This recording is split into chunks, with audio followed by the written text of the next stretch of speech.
Muy buenos días con todos. Siguiendo en nuestro programa de difusión de apoyo diagnóstico, no menos importante a todo lo que hemos dado, hoy día vamos a tener un webinar sobre el diagnóstico de cáncer de mama desde la imagen hasta la patología. Recalcando que estamos en el mes de la mujer, que constituye un pilar fundamental dentro de nuestra sociedad, y también sabiendo que es una enfermedad que podemos prevenir, curar a tiempo y definitivamente, y no esperar los estadios avanzados. Por lo tanto, en nuestro panel de expositores, a los cuales quiero agradecer de antemano en conjunto con las autoridades de la institución que hacen posible este tipo de difusión de información, no queda más que presentar a la doctora Pineda, que es la jefe del Departamento de Imagenología del Hospital Sol Caquito, la cual nos va a hablar de la incidencia de cáncer de mama, el tamizaje en mujeres asintomáticas y la disminución de la mortalidad ante un diagnóstico temprano. Seguidamente tendremos a la doctora Glenda Yagual, también especialista en imagenología y médico tratante de la institución, que se va a referir al diagnóstico temprano por imágenes de cáncer de mama, diferenciando los estudios que son importantes en el mismo, como es la mamografía y técnicas y avances que han habido en ella, ultrasonido en mamas, resonancia magnética de mamas, intervencionismo con modalidad de imagen, que es algo fundamental, el no tener que llevar al paciente a una mesa operatoria o un pabellón, y sí podemos, a través de imagen y biopsias dirigidas, poder tomar la lesión para que vaya posteriormente a anatomía patológica, en donde tendremos a la doctora Cecilia Carrión, especialista en anatomía patológica, y nos va a hablar de un diagnóstico histopatológico completo y oportuno, en el que no solo se determine el tipo y grado histológico, sino también el subtipo molecular, que va a incluir y a incidir de manera importante en el pronóstico y tratamiento personalizado del paciente con estas patologías.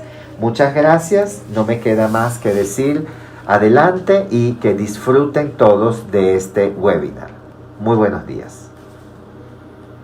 De imagen con el fin de prevenir, aumentar la supervivencia y reducir la mortalidad del cáncer de mama. Revisaremos en forma general su etiología y epidemiología antes de adentrarnos en el abordaje mismo de la imagen diagnóstica.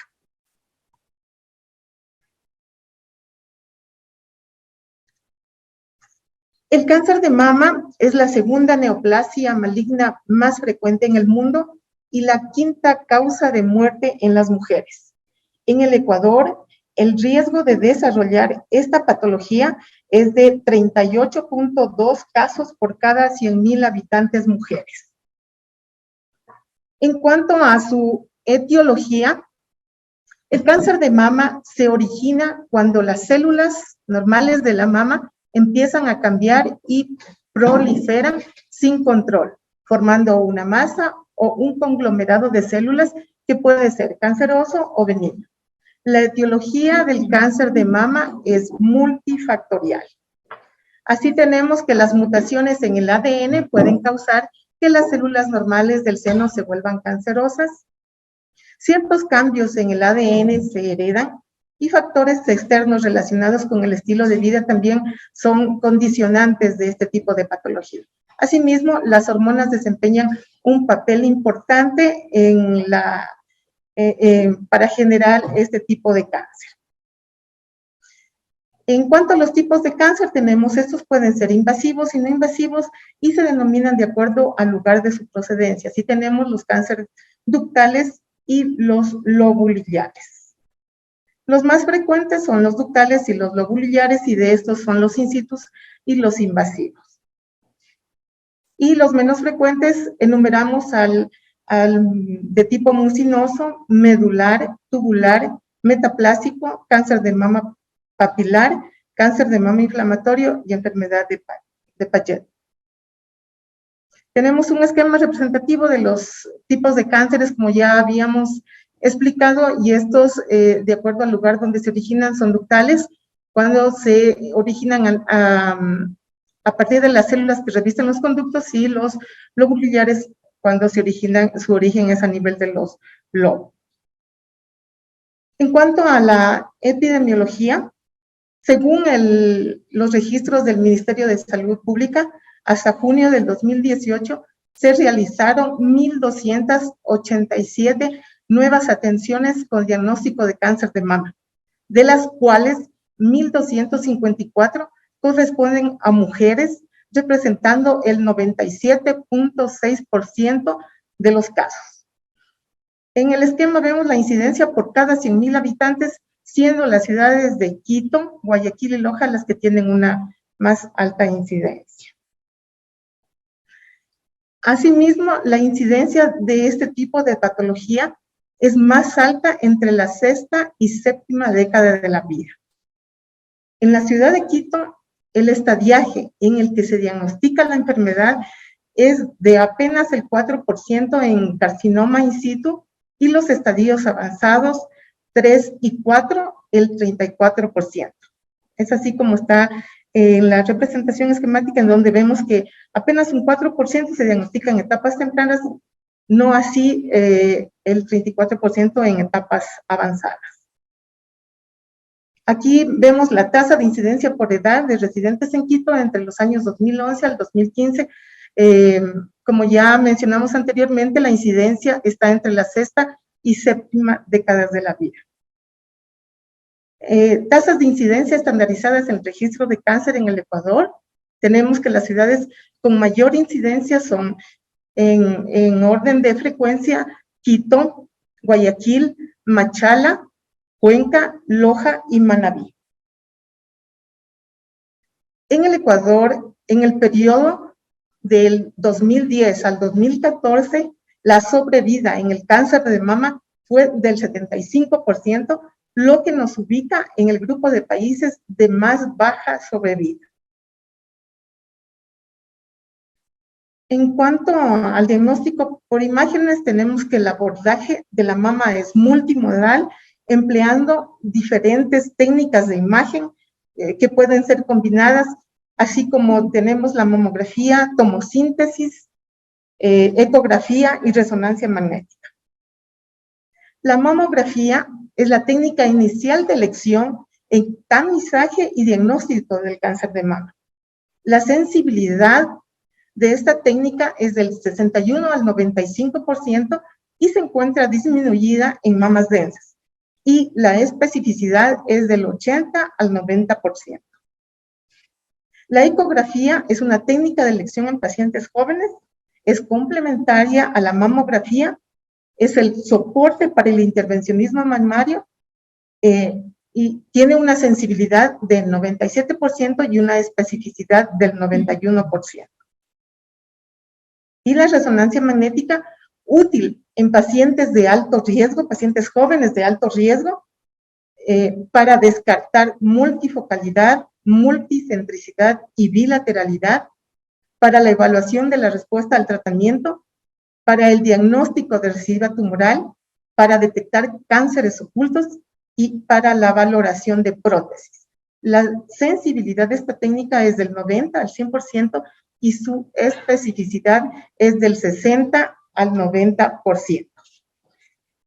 Cabe indicar que el servicio de imagen de nuestro hospital cuenta con el equipamiento necesario para realizar el diagnóstico por imagen. Así, tenemos equipos de mamografía con imagen digital, tomosíntesis y estereotaxia, equipos de ecografía de alta gama y aplicaciones de elastografía, equipo de resonancia magnética de 1.5 teslas y adicionalmente el equipo de tomografía que sirve para estadiaje y seguimiento de las pacientes es un tomógrafo de última generación de 64 cortes con 128 filas de detectores. Todo esto no tendría razón de ser si no contamos con la participación de profesionales expertos tanto médicos radiólogos como licenciados en tecnología, quienes realizan de una manera adecuada los diferentes estudios y la interpretación por parte de los médicos radiólogos que tienen muchísima experiencia en el tema. El manejo del cáncer de mama es multidisciplinario y todos los profesionales implicados debemos trabajar en la misma dirección para poder garantizar el mejor pronóstico a nuestros pacientes. Gracias por su atención. A continuación, damos el paso a la doctora Glenda Yagual, médico tratante del Servicio de Imagen del Hospital Solca Núcleo de Quito, profesional con larga trayectoria y una gran experiencia en lo que se refiere a patología mamaria. Doctora Yagual, bienvenida.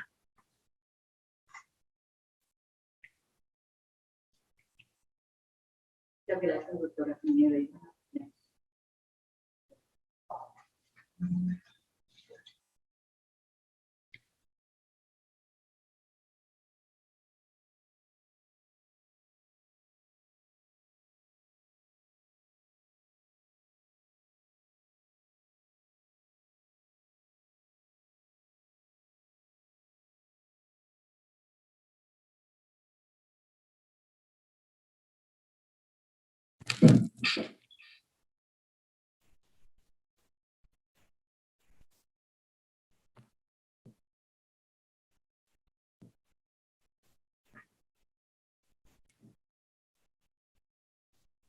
Buenos días.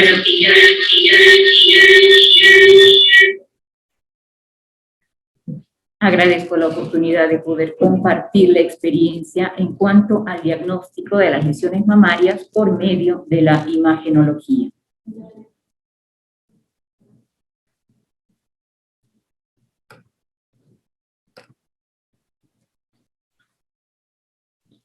Como ha dicho la doctora Pineda, realmente el objetivo principal del estudio de la patología mamaria es detectar el cáncer de mama en un periodo muy incipiente, cuando la lesión sea tan pequeña que no es palpable. La detección temprana ha disminuido la mortalidad, según estudios, en un 30%. Y se conoce que la mayoría de neoplasias se pueden tratar con eficacia si se detectan temprano, con posibilidad de cura de hasta un 90%. Los estudios de imagen que se utilizan para la valoración de la glándula mamaria son, en primer lugar, la mamografía, como ha dicho la doctora, ecografía de alta resolución, imagen por resonancia magnética y procedimientos intervencionistas con cada técnica. ¿Cómo valoramos a las pacientes? Aquella paciente de riesgo de contraer la enfermedad promedio, es decir, menos de un 15%, y mujeres mayores de 40 años, realizamos una mamografía de cribado anual o bianual, es la recomendación.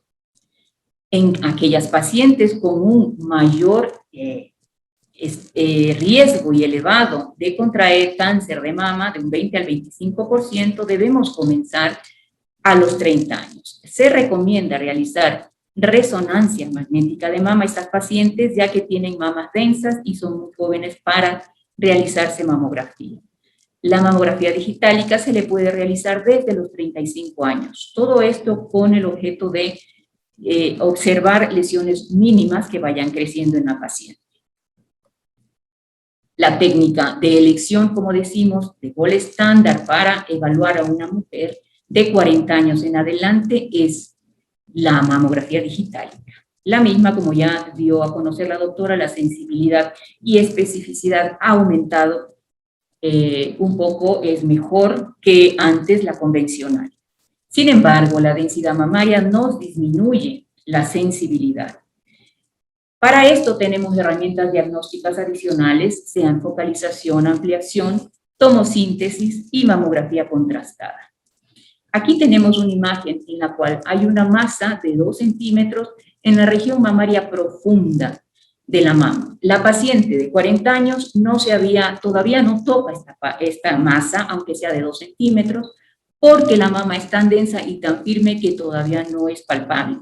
Sin embargo, a la mamografía digitálica y al estudio podemos hallar lesiones sospechosas. Aquí en esta mamografía digitálica tenemos una mama densa con alguna concentración de tejido irregular hacia los cuadrantes externos. Al realizar tomas adicionales como focalización y ampliación, podemos observar que, aparte de aumentar la densidad, tenemos microcalcificaciones sospechosas. En esta mamografía podemos observar una mama densa en la cual podemos tal vez distinguir ciertas lesiones nodulares, pero al realizar la tomosíntesis, la misma que es una técnica que se le denomina también mamografía en 3D, es una herramienta útil en la mamografía y es un complemento. Se obtienen imágenes de mama con cortes de 1 milímetro de grosor. Aquí, por ejemplo, tenemos 56 cortes de esta mama, en la cual en el corte 34 observamos una masa irregular especulada, densa. En el corte 41, una masa a los cuadrantes externos satélite. Aquí en esta mamografía digitálica podemos observar una mama densa, no, nada en especial. Sin embargo, al realizar la tomografía o tomosíntesis, observamos una desestructuración y microcalcificaciones en esa mama. Nuevamente, una mamografía convencional y normal. En la tomosíntesis podemos observar desestructuración y el hallazgo de una lesión sospechosa. Posteriormente a encontrar lesiones que deben ser investigadas, debemos acudir al ultrasonido mamario, que es un importante método diagnóstico. Siempre es complementario a la mamografía. Se utiliza equipos de alta gama. Vamos a observar a la paciente tanto con exploración clínica y realizar la mamografía antes del eco para observar su mamografía y saber qué lesiones tenemos que visualizar con detenimiento.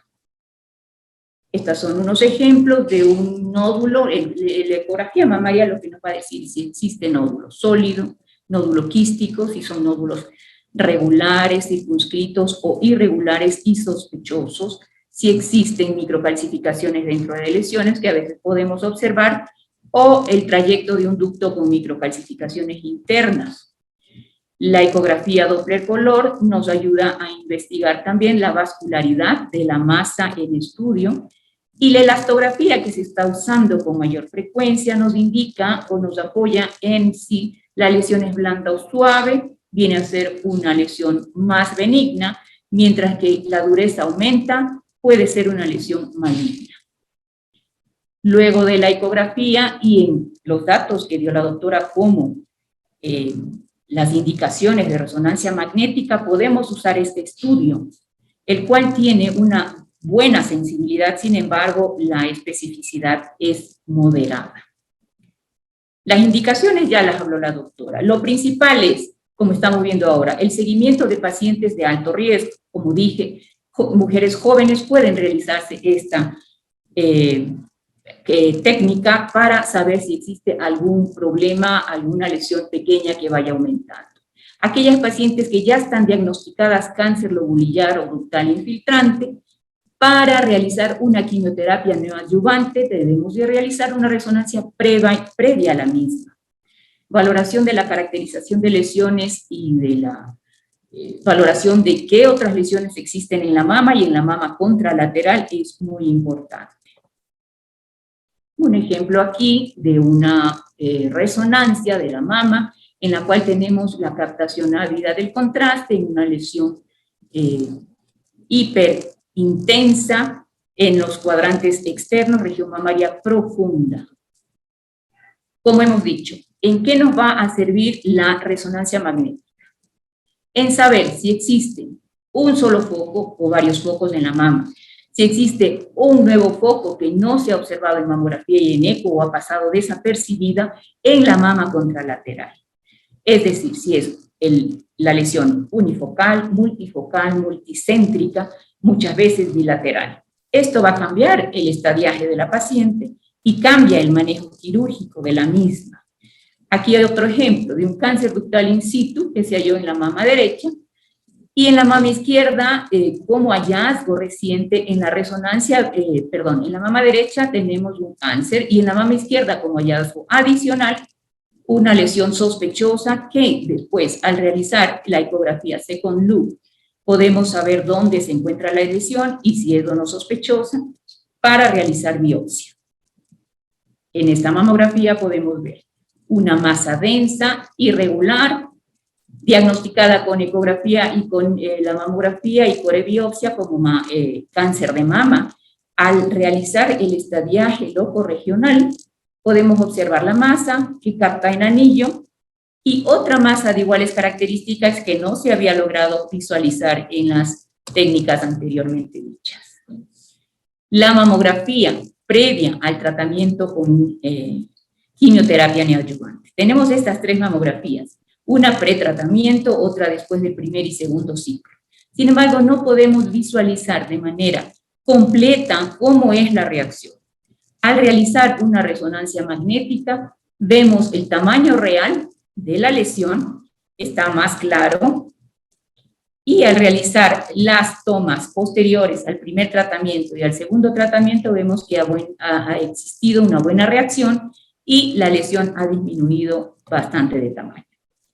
Otro ejemplo, una masa de unos 4 centímetros previa a la quimioterapia y posterior a la misma, la respuesta es muy buena con un pequeño foco residual. Como opción a la resonancia magnética, existe ahora y se está usando con más frecuencia la mamografía contrastada. La misma combina mamografía digitálica con el uso del contraste intravenoso. Como decimos, va a identificar de muy igual manera que la resonancia, malignidad y podría excluir los procesos benignos. Tiene una sensibilidad alta y especificidad también alta. Y como decimos, si es una alternativa a la resonancia, las ventajas son que este estudio se realiza en 7 minutos, es mucho más rápido que la resonancia, que puede durar 30 a 40 minutos. Se supone, o es menos costosa que la resonancia, aproximadamente 1/3 en cuanto a lo que se refiere al costo de la resonancia. Y se va a utilizar en casos en que la paciente por algún motivo no puede realizarse la resonancia, sea por claustrofobia, por marcapasos que tenga la paciente o algún implante incompatible con la resonancia donde no existe resonancia magnética, limitaciones del peso. ¿Y en qué nos va a ayudar? Lo mismo que la resonancia, cribado en pacientes de alto riesgo. Evaluar la extensión de la enfermedad locorregional, la valoración de la respuesta a la quimio e investigación de un primario oculto. Aquí tenemos un ejemplo de una mama densa en la cual por la densidad no podemos lograr ver alguna masa sospechosa. A la ecografía se observaron 2 nódulos en los cuales pues no se sabía si es sospechoso o no. Al realizar la mamografía contrastada existe una captación anormal de un solo nódulo. Realizamos una comparativa con una resonancia magnética, igual, capta lo mismo en el mismo sitio, es decir, el nódulo que se está investigando es sospechoso y habría que realizar una biopsia. Aquí mismo, una mamografía densa, no sabemos dónde se encuentra algún nódulo sospechoso, sin embargo, al realizar la contrastada, observamos una captación del mismo de un nódulo sospechoso en los cuadrantes internos. Para lesiones de baja sospecha de malignidad, o lo que podríamos decir, nos quedamos inconclusos entre BI-RADS 3 y 4, podemos hacerla contrastada y vemos que no capta contraste, se excluye esta lesión como maligna. Los hallazgos mamográficos, ecográficos y por resonancia magnética se resumen en categorías, es decir, vamos a dar un informe en categorías.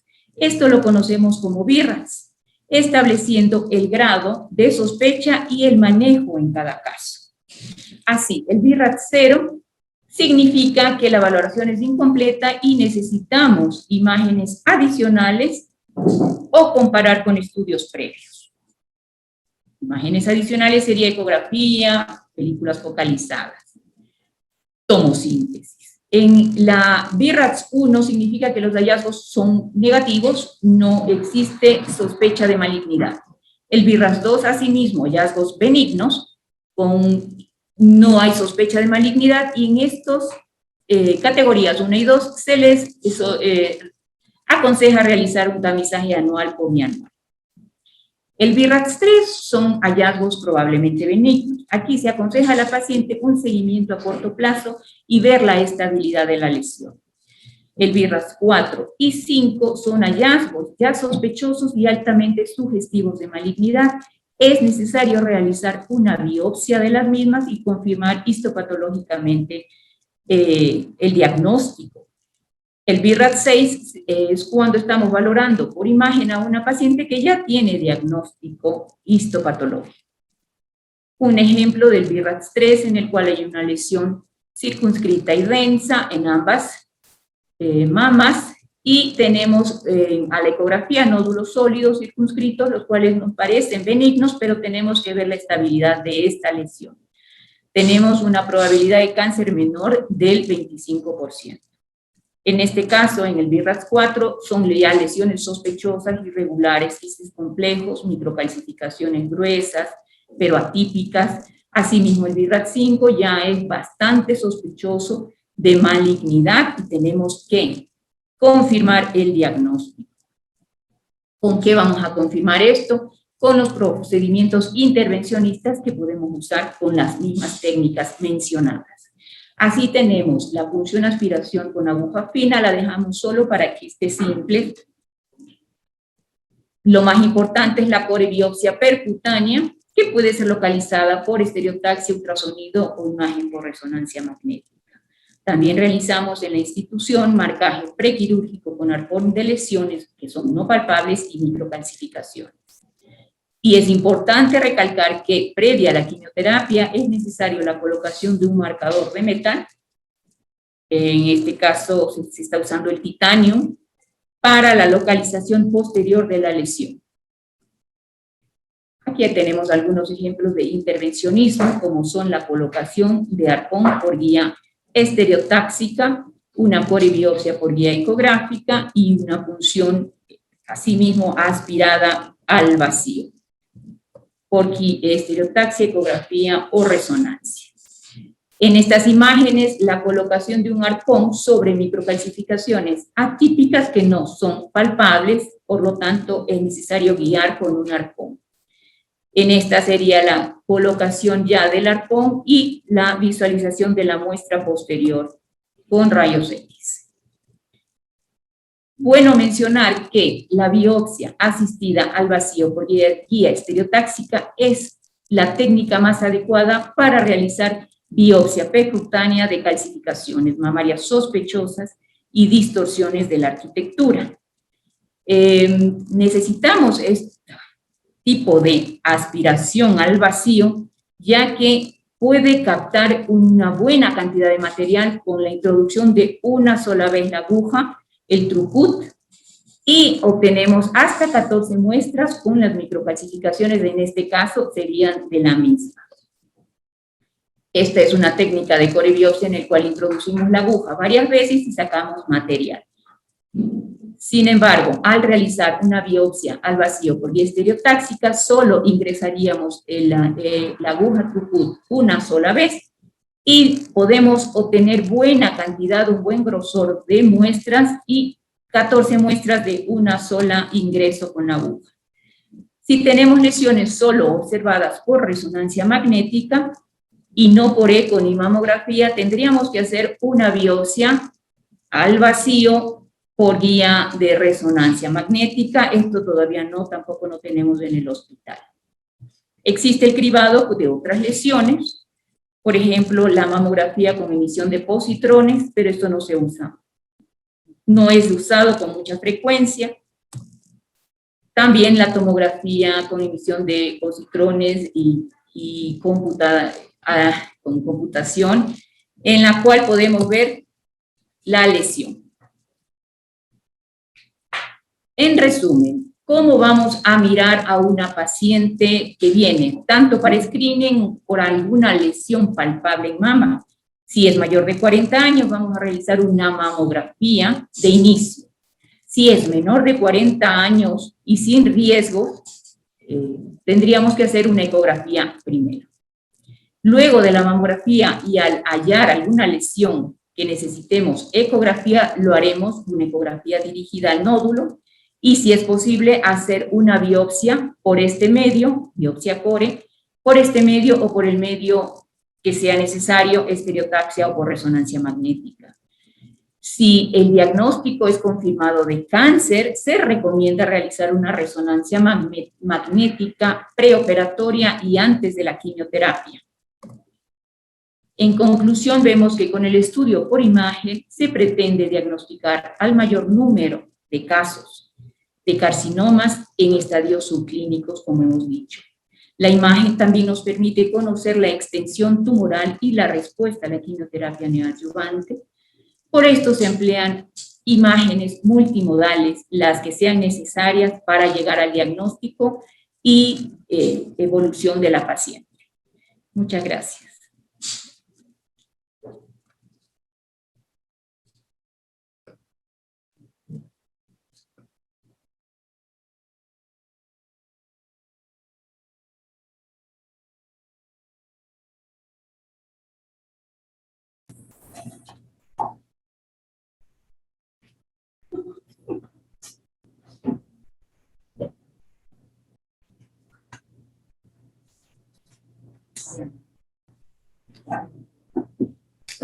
Bueno, muy buenos días con todos. Yo les voy a hablar acerca del papel que tiene el patólogo en el diagnóstico del cáncer de mama, la inmunistoquímica y su subclasificación molecular. En la charla vamos a tratar acerca de la epidemiología del cáncer de mama, la definición general y su etiopatogenia, tipos histológicos más frecuentes, la inmunistoquímica y finalmente la subclasificación molecular y cómo incide este en el pronóstico y en el tratamiento de las pacientes con esta patología. Bueno, el cáncer de mama es el tumor más frecuente en la mayoría de las mujeres y también representa el mayor número de muertes. En el 2018, aproximadamente, se presentaron 2.088.000 casos nuevos y fallecieron 626.000 mujeres a causa de esta patología. 2 de cada 10 casos nuevos en mujeres y una de cada 10 defunciones por cáncer son por cáncer de mama. En Ecuador, en este año, se estima que se diagnosticaron 2.787 casos y fallecieron 821 mujeres por esta causa. En Quito, durante el quinquenio del 2011 al 2015, la tasa de incidencia es de 39.4 por 100.000 mujeres, el cual lo ubica en el segundo lugar, siendo superado por el cáncer de tiroides en el 40.9 por 100.000 mujeres durante este tiempo. En un estudio realizado por la Agencia Internacional para la Investigación del Cáncer, en el que se estudiaron 69 países, Ecuador, específicamente Quito, se ubica en el puesto número 61, con el 39.4 por 100.000 mujeres, pero observamos que hay una alta incidencia de casi 120 casos por 100.000 mujeres en Nueva Zelanda, seguido por Hawái y por Francia. En este gráfico nos habla de la importancia de la detección del cáncer de mama en estadios tempranos, ya que en el periodo del 2011 al 2015, en las pacientes residentes en Quito, tan solo el 4% fueron diagnosticados en el estadio de carcinoma in situ y el 22% en estadio 1, mientras que la mayoría en estadio 2, 40%, y sumando el estadio 3 y estadio 4, que son estadios avanzados, están en un alto porcentaje del 34%. De ahí la importancia de hacer una detección precoz en este tipo de patologías, lo cual va a incidir en su pronóstico. En cuanto a la sobrevida neta a 5 años en localidades del Ecuador en el periodo del 2010 al 2014, observamos que la sobrevida promedio más o menos fue del 75%, lo cual nos ubica en países con bajo promedio en sobrevida, y específicamente el mayor número de casos los tuvimos en Guayaquil, en Quito, seguido muy de cerca por las provincias de Manabí y de Loja. En Quito tenemos una sobrevida del 84%, lo cual lo ubica en una sobrevida intermedia. El cáncer de mama se presenta como una enfermedad heterogénea, ya que comprende múltiples entidades patológicas asociadas a una variedad de patrones histológicos y biológicos distintivos. En cuanto al origen de este puede estar originado en cualquier estirpe celular que constituye al parénquima mamario. Sin embargo, los principales tumores de mama se originan en la unidad ducto terminal de la unidad dúctula lobulillar. Empieza como una proliferación acelerada y desregulada de estas células, ocasionando ya el carcinoma invasor. En cuanto a la localización, los tumores de mama se localizan más frecuentemente, es decir, en un promedio de 50%, en el cuadrante superior externo de la mama. En cuanto al tipo histológico, el carcinoma mamario tiene una amplia variedad de histologías. Entre estas tenemos el gran grupo en el que tenemos el carcinoma in situ, que se puede entender por una lesión que está localizada a nivel ductal, pero que aún no ha roto la lámina basal. Es por eso que este es el estadio más temprano en el que se puede detectar este tipo de lesiones. Tenemos luego el carcinoma invasor o infiltrante, en el que la membrana basal ya se ha roto y las células ingresan e invaden el estroma circundante.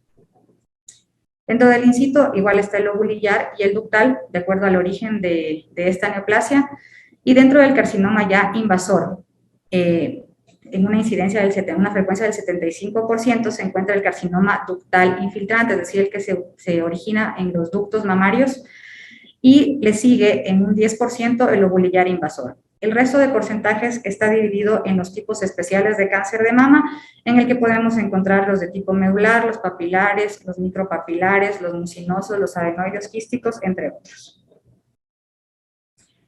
Sin embargo, a pesar de la amplia y extensa clasificación histológica que les acabo de mencionar y muy laboriosa, hay un pero, ya que esta no explica la diversidad del comportamiento biológico. Los tumores con el mismo nombre, es decir, un carcinoma ductal, van a expresar diferentes genes y estos van a tener diferentes comportamientos. Es por eso que anteriormente lo único que se basaba, o el rol que tenía el patólogo dentro del cáncer de mama era diagnosticar, decir qué tipo histológico es, y ese era su aporte. Sin embargo, ahora este aporte va mucho más allá, ya que el pronóstico del carcinoma infiltrante de mama va a estar dado principalmente por el grado de estos tumores, más no por su tipo histológico. Entonces tenemos que los tumores que se ubican en el grado 1 van a tener un pronóstico bueno, los que están pintados de verde. Los que tienen un grado intermedio, grado 2, van a tener un pronóstico relativamente bueno igual, y los que se encuentran en el grado 3 o poco diferenciados, un pronóstico malo. Ya hablando del más frecuente, del tipo de carcinoma de mama más frecuente, está el carcinoma ductal infiltrante de tipo no especial. Como ya les había mencionado, se encuentra entre el 70 y 75% de casos. Es un diagnóstico por exclusión en el caso de que no se encuentre ninguna característica especial para clasificarlo con los tipos ya mencionados. El pronóstico depende 70% del grado histológico y no del tipo histológico, ¿no es cierto? La metástasis de este tipo de carcinoma generalmente es al pulmón, al hígado y al cerebro. ¿Cómo realizamos la gradación de estos tumores? Pues tomamos en cuenta 3 parámetros histológicos, que son la diferenciación tubular, el pleomorfismo nuclear y el número de mitosis que se encuentran por 10 campos de gran aumento. Estos se valoran del 1 al 3. En el caso de la diferenciación tubular, si tenemos más del 75% de formación de túbulos, y en el del 3, menos del 10%. El pleomorfismo nuclear igual, se hace una comparación con la parte del parénquima mamario no tumoral en cuanto a las características nucleares, si es que hay cambios mínimos, grado 1, y si es que es muy marcado ya el tamaño y el pleomorfismo nuclear, grado 3. El número de mitosis, igual, si tenemos menos de 7 mitosis por 10 campos, grado 1, más de 13, grado 3. Se hace una sumatoria de estos 3 parámetros. Cuando obtenemos valores de 3 a 5, son tumores bien diferenciados, grado 1, que tienen un buen pronóstico, el de 6 a 7, grado 2, y 8 a 9, grado 3, que son los de peor pronóstico. Aquí tenemos unas imágenes histológicas de este tipo de tumor, en el que podemos observar, en el grado 1, en el que se observan estructuras tubulares, estas glandulitas que vemos aquí. El pleomorfismo nuclear no es muy marcado, se parece muchísimo al parénquima mamario no tumoral. agrandándose un poquito, en el que podríamos ponerle un grado 2, está rodeado por tejido fibroconectivo desmoplásico y las mitosis casi no se observan. Es por eso que en la sumatoria que les hablé de los parámetros anteriores nos da un grado 1. En la imagen siguiente ya observamos que no hay formación tubular, más bien es una masa de células en la que el pleomorfismo nuclear sí es marcado, empiezan a aparecer las mitosis como vemos acá, algunas son atípicas, lo cual le da la gradación de 3. Hablando de los que siguen en frecuencia, tenemos el carcinoma lobulillar infiltrante, que se presentaba en el 10% de casos. Este no tiene una estructura ductal o tubular, sino más bien son células que siguen unas a otras, haciendo como filas indias o como hileras celulares. Todos estos puntitos que ven acá son parte del carcinoma lobulillar infiltrante. Este tiene una característica especial para diferenciarlo sobre todo de los carcinomas ductales, que son poco diferenciados, que también pueden tener esta imagen histológica, y es que son ecaderina negativos. La ecaderina es una proteína de adhesión que permite que las células se mantengan unidas, y este carcinoma la pierde. Esto se determina mediante inmunohistoquímica. Las metástasis, a diferencia de lo que pasaba con el carcinoma ductal, generalmente son a hueso, a tejido gastrointestinal, útero, ovario, meninges y serosas. Generalmente las metástasis son viscerales en este carcinoma. Otro tipo que también se ve con frecuencia es el carcinoma mucinoso. En esta imagen vamos a observar que todo este fondo que ven aquí mucho más claro son lagos de mucina, entre los que destacan estos grupos celulares, algunos ductos inclusive, que no tienen mucha atipia celular. La frecuencia de este es del 2%, tiene una baja tasa de recurrencia local y a distancia cuando es un carcinoma mucinoso puro, y tiene una excelente tasa de supervivencia libre de enfermedad a los 5 años. También se debe mencionar que existen tipos histológicos de mama mixtos, en los que el componente más agresivo es el que va a determinar las metástasis y el pronóstico. Una vez que ya hemos establecido el tipo histológico, tenemos que realizar mandatoriamente la inmunohistoquímica.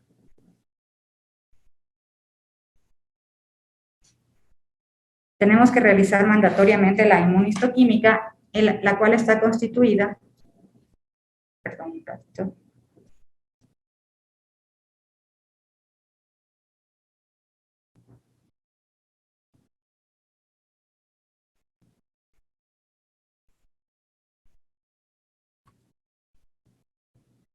Ya, algo pasaba con la presentación.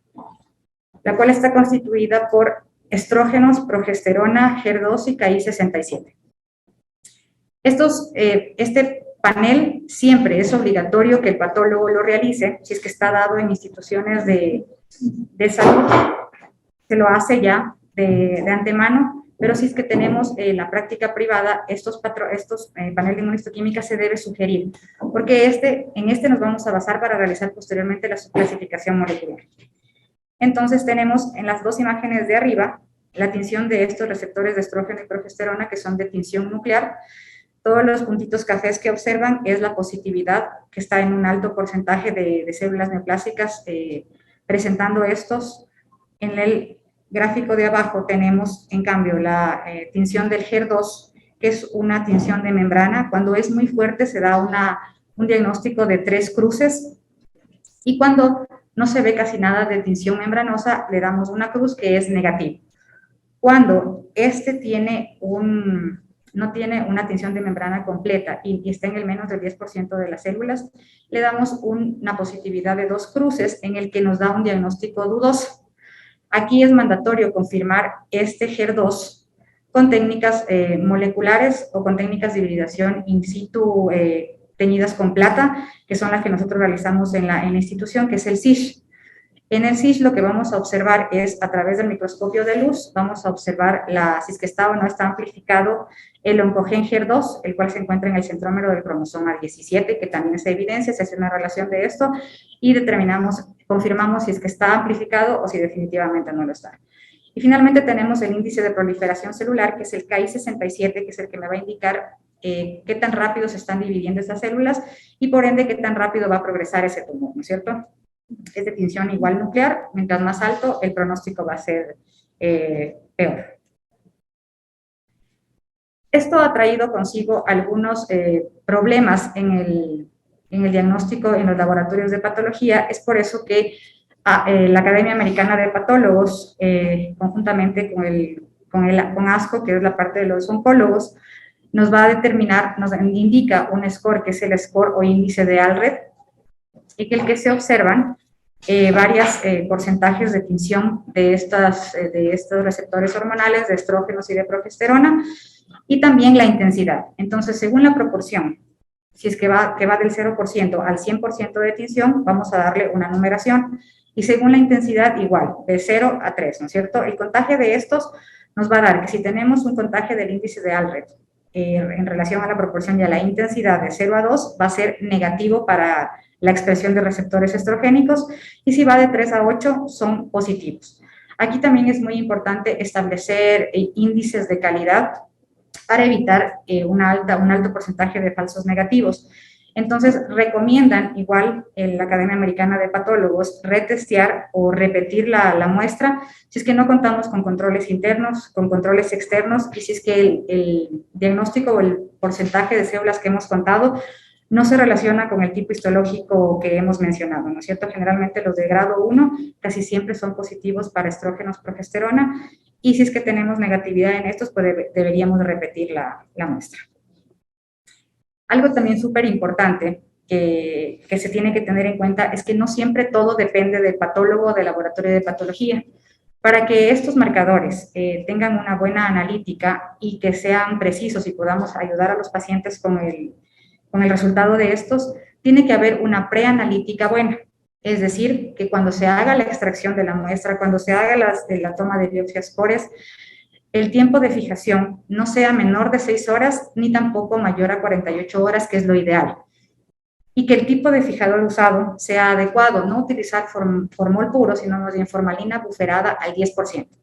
Esto es súper importante, ya que cuando se hace el testeo, se hace el análisis de estos receptores, pueden incidir muchísimo en el reporte de nuestros resultados, ya que si no se cumple con este tipo de consejos, podemos obtener, por ejemplo, estrógenos que no se expresen, lo cual va a cambiar muchísimo la terapéutica del paciente, y en realidad lo único que falló es la preanalítica, porque se vuelve a repetir, se vuelve a hacer, y resulta que son estrógenos 80-90%, es decir, le cambia totalmente el estadiaje a esta paciente.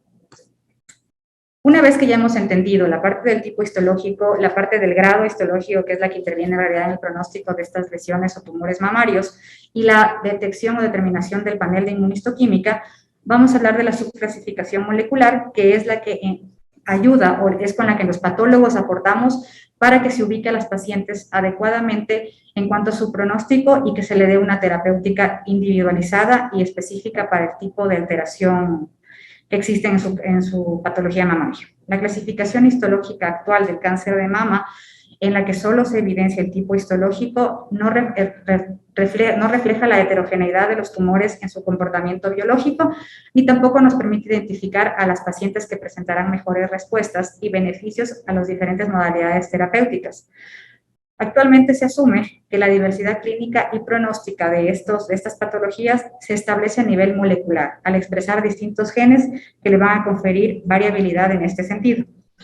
Es así que un grupo de expertos se reunió y se determinó, se hizo ensayos de microarreglos de ADN en la que se determinó numerosas alteraciones genéticas en los carcinomas mamarios, y es así que de estos estudios salieron 10 grupos intrínsecos en el que los agruparon según las diferentes alteraciones genéticas, y esto determinaba el pronóstico, de si era bueno, intermedio o malo.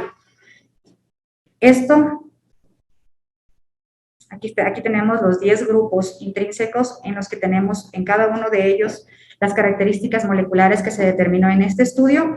Esto permitió clasificar a cada uno de ellos en un subtipo molecular en los que hablaban de los luminales, de los tipo basal y de los HER2 positivos, receptores de estrógeno y progesterona negativos. Entonces tenemos así que el grupo 3 y el grupo 4, según sus alteraciones, ya que tienen pocas alteraciones genómicas, se ubican tienen un pronóstico bueno, mientras que los del grupo 5 y los del grupo 10 tienen un pronóstico malo, ¿no es cierto? Esto tiene un alto costo como para realizarlo de manera rutinaria en las instituciones de salud. Es por eso que igual en este mismo consenso determinaron Bueno, antes de esto, con todo lo que les acabo de mencionar, el profesor Carlos Caldas, que es el director de la Unidad de Investigación de Enfermedades de Cáncer de Mama en Cambridge, determinó que el cáncer de mama no es una enfermedad, sino 10 enfermedades distintas, ya que las diferencias de supervivencia son importantes entre los 10 grupos que les acabo de mencionar, siendo así que las que tenían un pronóstico bueno, el 3 y el 4 tienen un 75% de supervivencia, y las que tienen un pronóstico malo, según sus alteraciones genéticas, que son en los grupos 2 y 5, generalmente tienen solo un 40% de supervivencia. Entonces, aquí hicieron una correlación económica, ¿no es cierto? Y qué tan reproducible era realizar la expresión génica por microarreglos de ADN, y determinaron que podíamos, que se sustituía muy bien, aunque no siempre es equivalente, con los patrones de expresión proteica por inmunistoquímica. Es por eso que les mencionaba que es muy importante y es mandatorio siempre realizar el panel con estos cuatro marcadores o anticuerpos que les hablé antes. Entonces, en los consensos de Saint-Gallen, estos subgrupos moleculares que como que los subrogaron a este tipo de análisis a través de la inmunistoquímica, cambiaron desde el 2009 al 2015. Lo más importante es que en el 2009 no consideraban importante determinar el Ki-67, y en el 2015 ya se determinó que el Ki-67, que era el índice de proliferación, es muy importante para el pronóstico de estas pacientes. Entonces lo dividieron en algunos grupos, principalmente los luminales, los basales y los que tienen HER2 positivo nada más. ¿De dónde viene este nombre de luminal y de basal? Es del origen epitelial que tienen estos tumores. Los luminales son los que están en contacto con el lumen de los ductos, ¿no es cierto? En este caso, tienen origen en estas células, y los basales son los que tienen origen en células miepiteliales, que son las que rodean a las células luminales, ¿no es cierto? Esto es importante porque igual en pronóstico y tratamiento cambian muchísimo. Entonces, los luminales A los agruparon a las personas que tienen receptores de estrógeno mayor o igual al 1%, que ya con esta mínima cantidad de expresión ya los consideran positivos porque responden muy bien a la terapia hormonal. Receptores de progesterona mayores al 20%, HER2 negativo, de un Ki-67 menor al 20%. En los luminal B se encuentran los que presentan igual receptores hormonales positivos, pero un HER2 también positivo, o cuando el receptor de progesterona es menor del 20%, también se ubican en los luminal B, y el Ki-67 igual es mayor al 20%.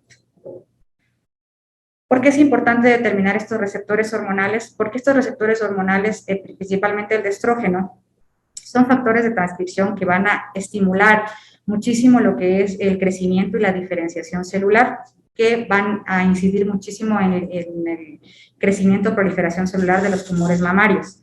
El receptor de progesterona igual se expresa en las mismas características que el receptor de estrógeno, y este es un indicador de que la vía de esta activación del receptor de estrógeno ha iniciado. Es por eso que en realidad el que determina mejor el pronóstico en los pacientes es cuánto porcentaje de progesterona estamos observando en los tumores mamarios.